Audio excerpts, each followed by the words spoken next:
Hey, what's going on? I am J.A. Dudley, and today um, I just got back in from some training and stuff with some of the brothers, and I was thinking about like the preparedness of what I'm doing now, and how some of the stuff uh, can be um, can be fairly dangerous if you don't do it correctly.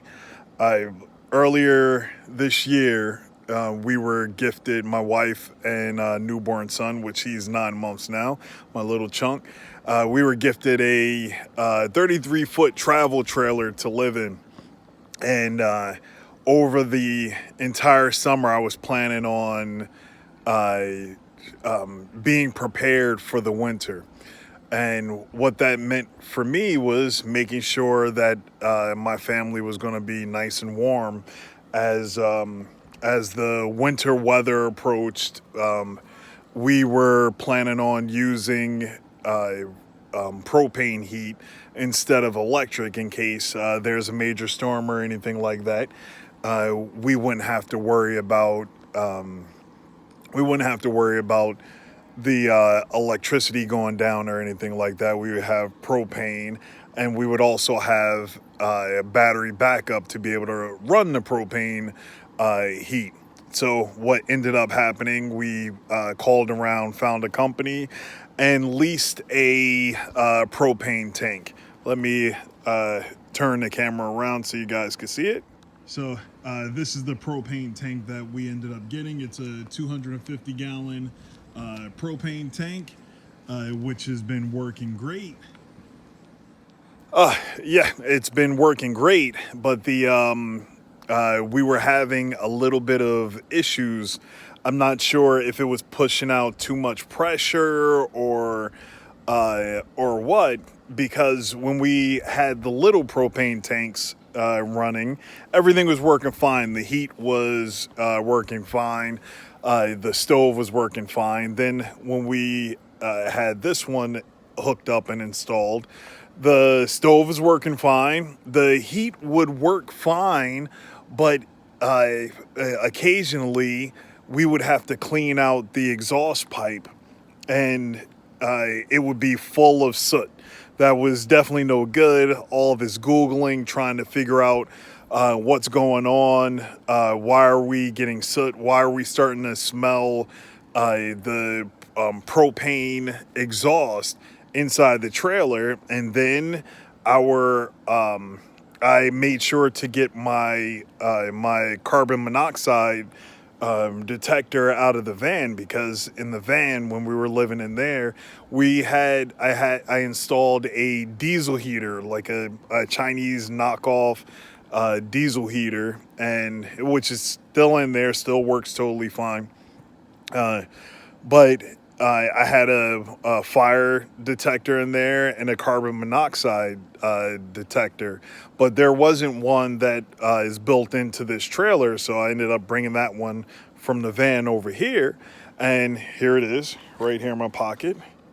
You can see. So, one time last week, this thing started to beep like crazy, and we turned off the heat, cleared out, opened up all the windows, cleared everything out.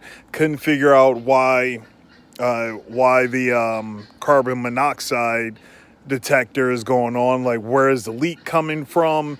This is no good. We have to figure things out. So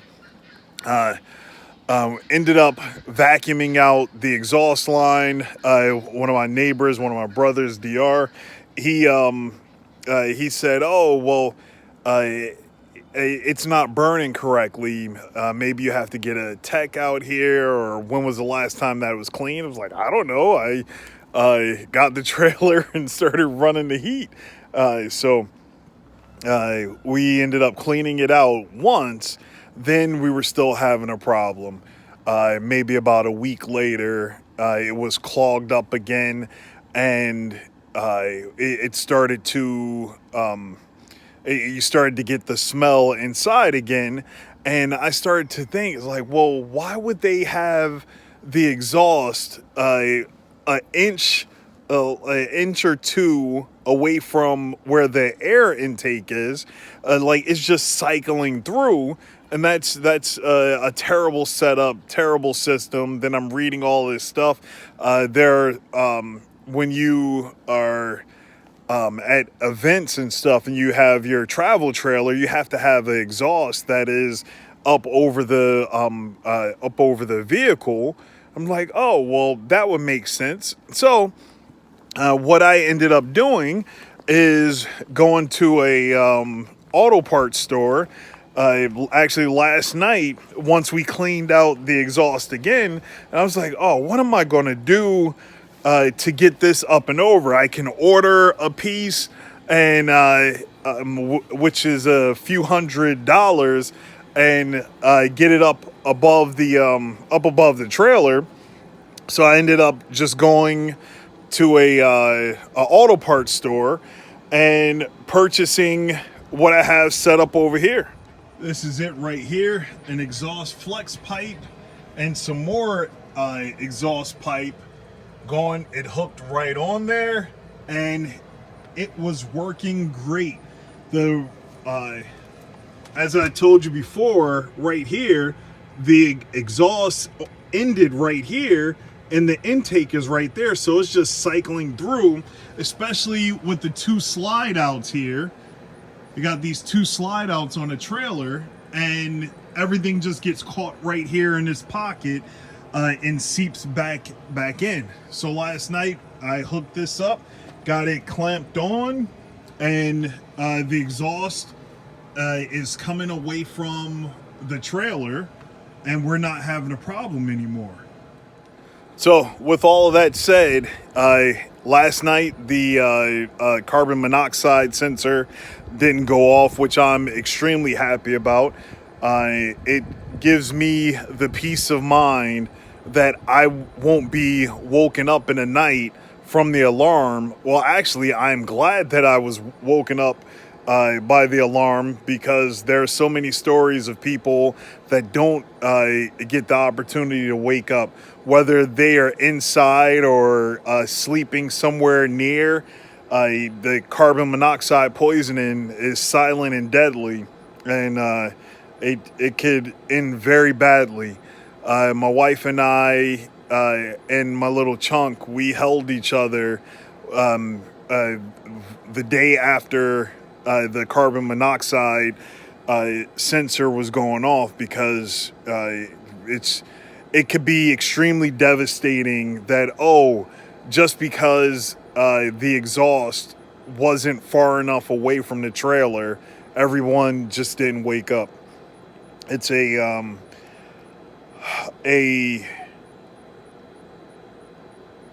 mind-crushing thought that something so simple, you trying to keep warm, keep everyone comfortable inside, and not waking up the next day.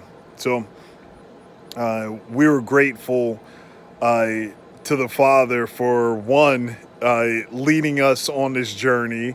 A year ago, a little bit over a year ago, when I was building out the van for us to live in, for me to get a carbon monoxide sensor, for me to have the wherewithal to put it here in the trailer, for it to wake us up in the middle of the night, because the parts per million, I think it got up, the highest it got up to was maybe, I think 75 parts per million, but anything above zero is no good and can really mess you up. So if you're running any type of gas, make sure that all of your, you put new batteries in your carbon monoxide sensors. Make sure to just have it in general, because some houses that aren't even running gas can have carbon monoxide build up.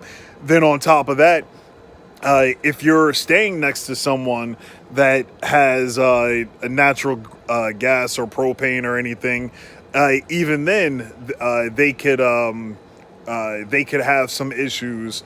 No, you can have some issues based off of the exhaust coming out of their house. So you don't want that to happen either. But Winter is coming. Get right. Over there, you saw the blue water hoses. Those are heated hoses coming from the pole over there, making sure that nothing freezes up. So I want to keep the trailer warm, keep the water warm from freezing, so we don't wake up in the middle of the night with any bursted pipes. So hopefully this message helped someone. But this is what's going on with our little homestead over here in the middle of nowhere, Oklahoma. Shalom.